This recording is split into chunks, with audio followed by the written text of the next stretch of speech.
So this is chapter 28, part 2 of our lecture video. And what we're talking about here is the relationship between performance metrics and drawing a distinction between leading indicators and lagging indicators. Leading indicators are predictive. They tend to be at the beginning of the value chain. And here an example would be we're using the metric number of shipping errors. So if you think about number of shipping errors, to the extent that that's reduced, then customer satisfaction would go up, and let's say in the end, sales would also increase. Another example might be where, let's say in the case of Best Buy, where you need to have your sales force trained and knowledgeable about the products that they're selling. People will go into Best Buy as opposed to buying product online because they want someone to help them. They want someone who's knowledgeable. So there, maybe it's the number of employee training hours. So to the extent that the sales people on the floor are trained, how much training that they receive, that would also be a leading indicator, because to the extent that those hours, those employees spend a greater number of hours being trained, are more knowledgeable, then again, customer satisfaction would likely go up, and in the end that would generate an increase in sales.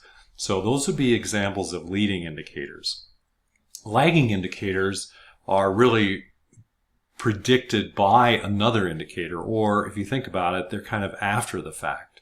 They're lagging. They're indicative of something that's happened, and they're the end result of what's happened. So in this particular example, I think sales would definitely be a lagging indicator. So the number of shipping errors, all of that, those are very much at the front end. The end result of that would be sales. Sales is not driving the process. Sales is the end result. So a lagging indicator in this case would be sales. I think another example of that would be market share. Market share is the end result of what you're doing, and that would also be an example of a lagging indicator. So the sort of end result of what your metrics are measuring would tend to be lagging indicators of how well you're doing, and it's the items that are going to result in increased performance at the front end, or going to have some predictive power over how things are going to go, are going to be the leading indicators. Okay, so again, reducing errors, increasing sales effectiveness, things like that, leading, sales themselves, profit, market share, things like that would be lagging indicators because they're the result of those actions. Okay, so let's move on. I'm going to stop this and make a couple notes. So we've built the strategic scorecard, the balanced scorecard. We've set it up so that we have, in this case, we've assumed that we have 4 different perspectives. Again, they're balanced perspectives: financial, internal processes, learning and growth, and customer. From there, we've linked those to strategic objectives. And those give us more specific, identifiable goals to try to achieve. From there, we've got a number of metrics that we're going to use to measure against those strategic objectives to see if we've met those. In that process, we're determining a number of strategic initiatives to help us achieve those objectives.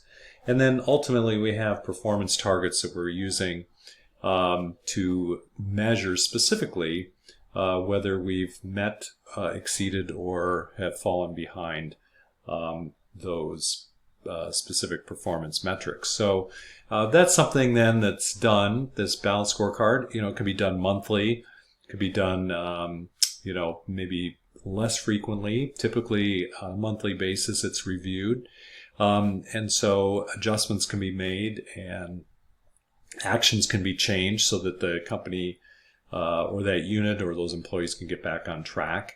Again, different initiatives can be put into place to try to achieve those objectives if need be. We talked about leading and lagging indicators just so we understand the relationship between those metrics and what they're really telling us.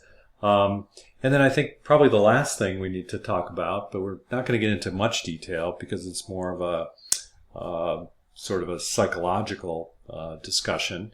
And you can read about it in the book, but of course making decisions based upon the balanced scorecard, you have to be careful that you can fall into certain biases. But that's really the case with making any type of decision, using data to make any type of decision. There's sort of three types of errors that can be made when interpreting data. And the first one is motivated reasoning.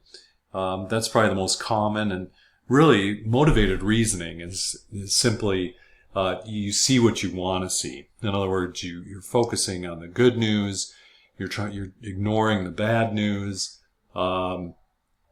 If you find some good information, then you kind of stop the process. You don't want to hear the bad news. Or if there's bad news, you continue until you find some good news. So that's always a problem with scientists or any kind of data analysis. People sometimes will fall into those biases. Of course, everyone wants to hear good news. Everyone wants to look good. Everyone wants positive outcomes. So the bias is definitely toward seeing only the positives. But it has to be, again, the balanced scorecard. The idea there is to be objective and to use that information, good or bad, to help better manage the company. So bad news is not in and of itself terrible because it can be used to improve the quality of the business. Surrogation is another one, and again, you can read more about these in the book, but that's really just getting the metric mixed up with the objective. So I think in one of the earlier examples, we talked about the financial objective was really to increase profit, and one of the metrics was market share. So what you don't want to do is be focused solely on market share when that's not really ultimately the objective. So the objective really is to increase profit. So market share is just a measure of how you're doing, but it's not the actual objective that you set for yourself.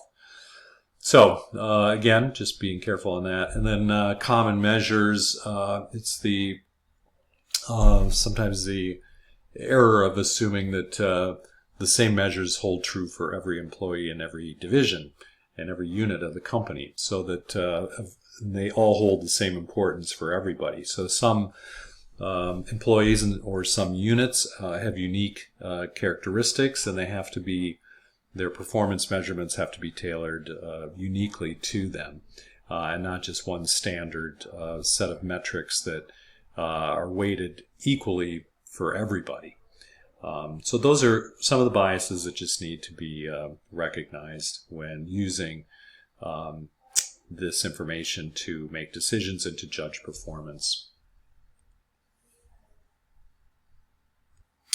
The last topic we're going to talk about in Chapter 28 is what's called corporate social responsibility, CSR. And corporate social responsibility is gaining a lot more publicity these days, a lot more attention, and that's really where the company is taking responsibility for its impact that their operations have on society and their ability to improve the social well-being within and outside of the firm. So the way they treat their employees, the way they treat their customers, the way they treat their environment, and what actions their company has on all of those areas. So, way back when, obviously companies would pollute the environment. They take advantage of child labor, things like that. That has become less prevalent, although probably still exists to some extent. But certainly companies have been brought to answer for a lot of those types of activities now. And the companies themselves are beginning to see that it's in their best interests to take a more positive social responsibility position and to publicize that.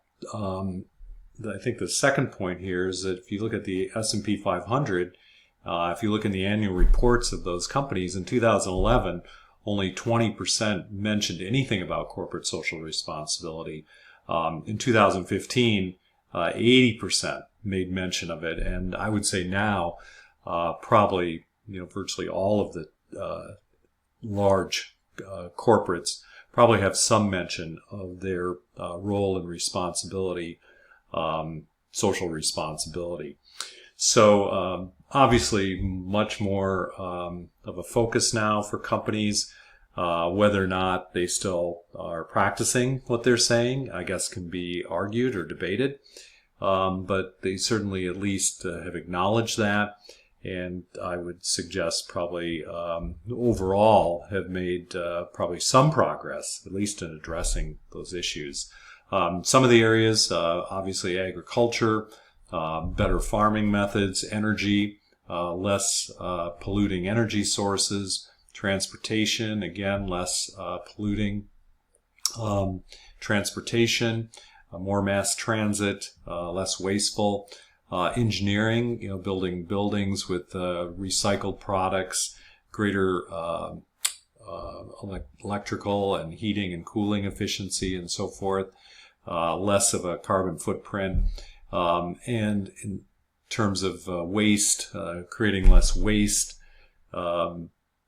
So obviously things have been, in certain areas, companies have taken a much more aggressive or positive stance in terms of trying to reduce the negative consequences of their operations from a social and economical point of view. So much so that there's been sort of a discussion that really there's this triple bottom line. It used to be that there was the bottom line, which was simply financial results and nothing else mattered. Your stock price was all that mattered.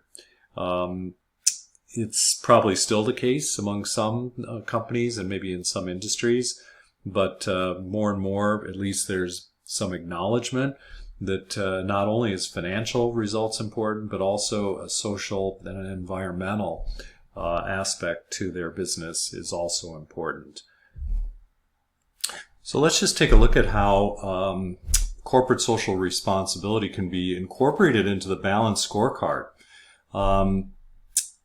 and how it can be related to our strategic objectives. So let's just take a look at a couple different metrics. So we could use employee satisfaction, which would be in our learning and growth perspective. We could look at minimizing waste, which would be in our internal processes perspective, and a corporate social responsibility image, which would be a better image for the company in terms of how it's perceived by the customer. That would be as part of the customer perspective. All of that could be incorporated into our strategic objective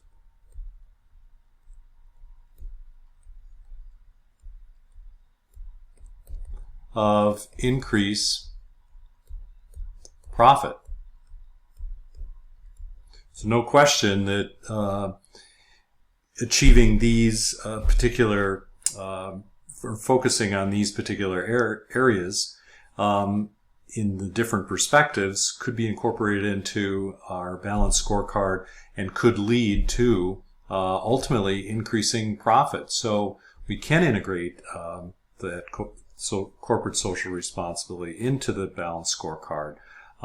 It doesn't just have to be financial only. And that's the beauty of the balanced scorecard.